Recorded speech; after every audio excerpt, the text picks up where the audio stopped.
Hey YouTubers, Tank here. Last night I went to our monthly meeting for our crawling club. We all get together and chit-chat and have some fun, and Chris from GCM Racing was there. He usually shows up pretty much all the time, which is kind of a bonus for me to live in Ottawa and he's so close, because his product and engineering is so sweet. He had on display his CMAX chassis, and he had a couple trucks there actually running with the CMAX, and one that actually had no body on it, which was kind of cool. And I'll show you some little clips here. And it was actually on a stand, so it's kind of cool. But what's really cool, he's got coil springs in the front, little tiny shock absorbers. He's got leaf springs at the back. You can run 4 links if you want. There's a lot of different ways you can run these trucks. But what's really neat with it is that I'll let Chris demonstrate and show you and explain it all to you, because he's the one that actually made it. So let's listen to him. So that's a makeshift tie-down battery holder. Yeah. Chris says he got that idea from the airplane guys. Wait a minute, aren't you an airplane guy? Yeah.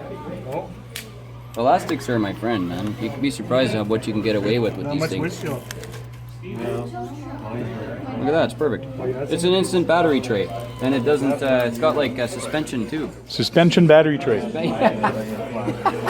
Lipo safe, lipo friendly. There you go.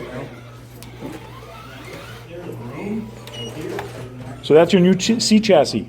CMAX. Yeah. CMAX chassis. So when are those going to be available? We have most of the stuff in stock already, so it won't take too long. A lot of steering angle. Oh yeah, it's crazy. Yep. Those are your axles, right? Yep. That's our TM8 axle housing. Okay. This version has the split coil and little mini shocks on it there, so it's got this actual appropriate representation of the proper suspension. This is for our Jeep XJ. So we have leaf spring in the back, and of course our fancy rubber band battery tray here. It's cool. We don't even charge extra for that. No extra. No. This one here, we printed the radio tray into a center gas tank. So it has a little switch on it here for the ESC, and then all the electronics are covered, so you can run all the wiring right down the frame, and it's very simple. Cool. Yeah. And you have a whole kit like this available. So you got the side rails, the transmission, Yep. the transfer case. Transfer case. The transfer case is offset to match the axle housing, so it can be right or left side depending on which truck you're trying to build, Chevy, Ford, Jeep, Toyota. And your kits don't come with the axle. Those axle actually has the ascender inside guts? No, this is GCM stuff, and it's our new axle as well, but we use a ascender spool and gear. Okay, but what about the shafts? The shafts is ours. This is the all, shafts are yours? Yeah, Okay. that's our own CVD shafts. We use our own steering rods and everything. And if somebody wants to put axial, you do have some... Yeah. You can use the link suspension on any truck with any kind of axle, right? Links is really easy. And a lot of leaf springs already have, you can buy axles for leaf springs like this truck. Okay. This is the same chassis, only it's got the Boom Racing axles under it with leaf springs. It's the same setup, only on leaf, so Now, easy. why did you guys made it so the screws are actually pointing down? I found that pretty interesting. So we learned from our prototypes that when you have the entire truck assembled with the whole body on it, it's really hard to service the drivetrain. Okay. So we made the drivetrain drop out from the bottom. Okay. There's 2 screws on the bottom of the frame, and you can pull these out and the drivetrain will drop down, and then with a little tiny twist you can take the whole thing out in one shot. How does the front hold? The front is held in with the motor plate that sits right inside the C-channel rail. Okay, but that's not screwed in? There's no screws, so you can actually adjust the drivetrain forward and backward to set it to match your wheelbase and stuff. Cool. And it's really easy to set up the drive shafts because you can adjust the drivetrain position. So there's lots of room there. So the whole thing shifts forward and backward, Yep. and it just is adjustable by these little screws Yep. here. There's a whole bunch of little screw holes here all the way along to set the position of the motor plate. Nice. Yep.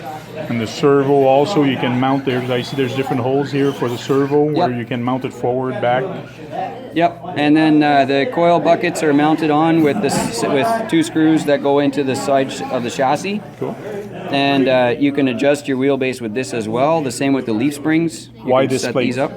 Why this plate? So when you use a all leaf spring truck like this one on the Ford, you don't have to use that side plate.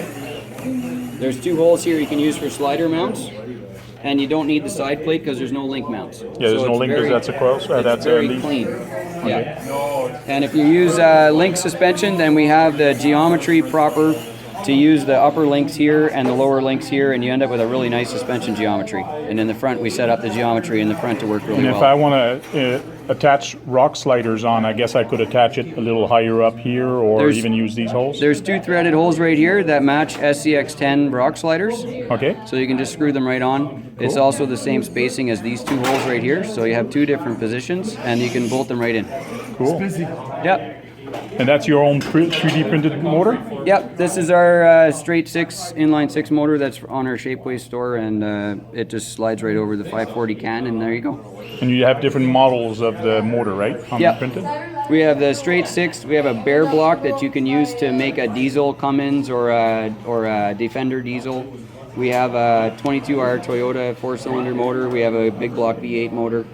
And we have exhaust pipes and all that to fit them too. And you've made a custom-made exhaust pipe that's actually attached there and attached here that goes all the way to the back. Yep. You're not going to make those available, eh? No, this was a simple piece of steel tubing that I used. Okay. And I put 2 little hangers on it to attach to my cross member so it doesn't rattle. And the receiver tray, will you have that at Shapeway also? Yep. Yeah, we actually have a whole bunch of stuff at Shapeways already for these. We have the center radio trays. Okay. We have the 2 side skid mounts that have battery trays in them that mount Defender bodies, RC 4-wheel drive Blazer, Hilux, Jeep XJ. And we also have rear gas tanks that bolt in between, so you can put your electronics in the back or a battery tray in the back. And have a real battery tray, not just elastics. Yes, I prefer this one. Yeah. Yeah. With the suspension. So you're about to just have fun and on the floor with that, so let's go ahead and have fun with it. So this truck has a 27-turn regular axial motor in it, and because our transmission gearing is so low, you can get really nice crawling control with it, even with a 27-turn, because the gearing is so low. So. And then I'm using a 3-cell so I can whip it around if I want. No problem. And of course the truck has tons of steering. And we also have an overdrive output in the transfer case built in. So the truck has really good turning radius and climbing and downhill. So your transfer case has an overdrive? Yes, the transfer case has the overdrive built right into the front shaft output. Cool. Yep. It's great. Sounds good. Looks like a neat truck. Thank you. I should build that for my next build. You should. I recommend it. See you later. Bye.